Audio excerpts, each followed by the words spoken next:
అనంతపురం జిల్లాలో వరద ప్రభావితుల కోసం ఏర్పాటు చేసిన పునరావాస కేంద్రాల్లో అధికారులు అన్ని మౌలిక సదుపాయాలు కల్పిస్తున్నారు. కోనవరం మండలంలోని ఉదయ భాస్కర్ కాలనీ వరద బాధితులు ఆశ్రయం పొందిన కేంద్రంలో నాణ్యమైన ఆహారం, వైద్య సేవలు, తాగునీరు, విద్యుత్, పారిశుధ్య సౌకర్యాలు అందుబాటులో ఉంచారు. జిల్లా కలెక్టర్ దినేష్ కుమార్ ఆదేశాల మేరకు వివిధ శాఖల అధికారులు సమన్వయంతో సేవలు అందిస్తున్నారు. ప్రభుత్వం కల్పిస్తున్న సౌకర్యాలపై పునరావాస కేంద్రంలో ఉన్న బాధితులు సంతృప్తి వ్యక్తం చేస్తున్నారు.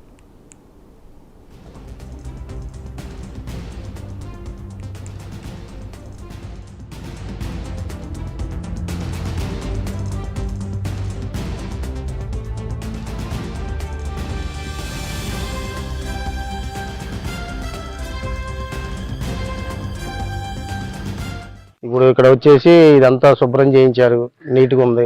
పొద్దుపూట టిఫిన్ పెడుతున్నారు, మధ్యాహ్నం పూట భోజనం, సాయంత్రం పూట భోజనం, కరెంటు, ఫ్యాన్లు అన్ని సెట్ చేశారు. అంతా కన్వెంట్ గా బాగుందండి. ఇక్కడ నా పేరు కందుల నాగమణి అండి. మేము ఉదయ భాస్కర్ కాలనీ అండి. పునర్వాస కాలనీ మాకు ఇక్కడ ఎండి ఆఫీస్ కూడా ఇక్కడ ఏర్పాటు చేశారు.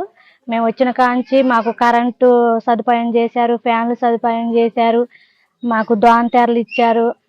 మాకు ఏ ఇబ్బంది కలగకుండా మాకు భోజనం, ఉదయం టిఫిన్, మధ్యాహ్నం భోజనం, నైట్ భోజనం అన్ని సౌకర్యాలు బాగున్నాయండి. నా పేరు అరుణ అండి. మాది ఉదయ భాస్కర్ కాలనీ, టేకులబోరు. మాకు ఇక్కడ ఎంపీడీఓ లో మాకు షెల్టర్ కల్పించారు.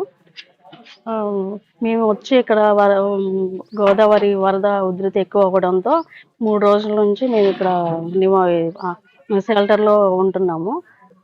అధికారులు మాకు ఫ్యాన్లు, కరెంటు, వాటర్ ఫెసిలిటీ, భోజనం సదుపాయం కల్పించారు. మాకు అన్నిటికీ మేము చెప్పిన వెంటనే